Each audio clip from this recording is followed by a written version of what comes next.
my roommates, college roommates. Flint got into a raffle and we won the townhouse. Onyx, Winston, Flint, Grant, Marble, 6 of us, senior year. We vibed too. We had 2K tournaments, or we have Uno night, or we have Monopoly to keep the camaraderie going. We'll go out. On Saturdays, we have the 4 clubs. Coconut Joe's, Bourbon, which anybody can get in. Big Bar, which opened up that year. And then we got Docks. From 11 p.m. to 2 a.m. was the party time. After 2 a.m., across the street was the Sweaty Bus, where all the drunks and all those people that want to ride back to campus tape. But we were too high class for that. Grant and I were the designated drivers. We took care of each other. It was like a brother. Whenever we wanted to pull up, which was at 12 a.m., and then we drove out at 2 a.m. In Erie, Big Bar opened up my senior year. It had the most space out of the 4 clubs. Tangling with the stars, and the story goes, and she picked me out of the crowd. She smiles, she points back, and I do the same. I smile and I point back, and instantly we had that connection, and we just tangled. Then we have Bourbon. It got a bull, and it has 2 cement poles on the side of the dance floor. So watch out. If you're drunk, it's gonna be a long night where anybody could get in. That was the entry bar. We got Docks, upper and lower level, more adult oriented than all the other bars. Cool vibe, modern music, diverse. We got Coconut Joe's. It's a half and half club. Has the inside and also has the outside place. Big stage outside. Only went there a few times, so I'm gonna tell you the most memorable one that I had. This story takes place at Coconut Joe's, so I recognize one of the field hockey girls, Heather. She was one of the team captains. And I'm dancing with Heather. No contact. She started doing this. Not even looking at me.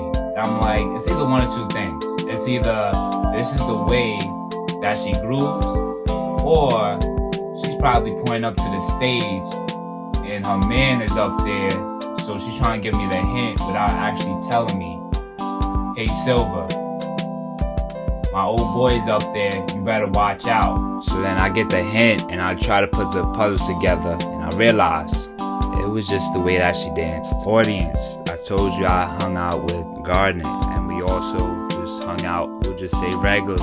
She'll have a party every Friday and Saturday, small gathering, and within the crowd there was a girl named Joyce.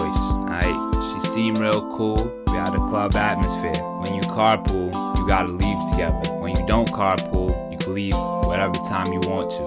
So this one time we carpool. Grant is driving, Coconut Joe's, Bourbon, Docks, Big Bar.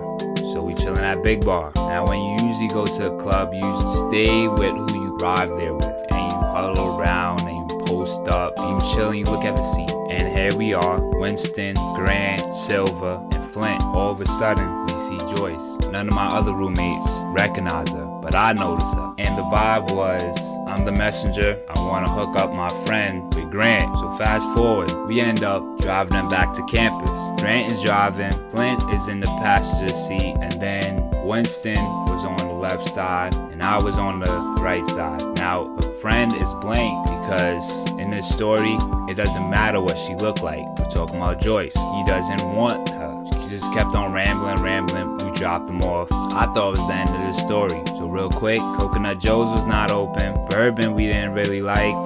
Docks was cool.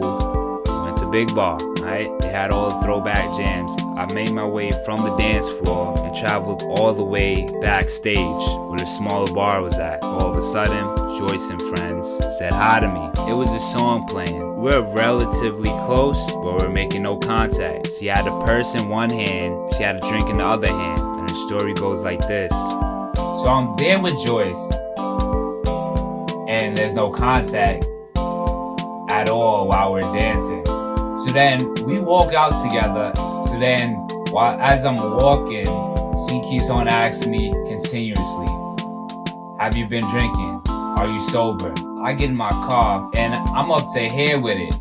If you don't trust me, in my reverse Aladdin voice, the curb is right there, and I unlocked the door. All you heard was click, but then her next word was, you jerk. And that was the end of the story. I drove her right to our dorm, and I never talked to her ever since.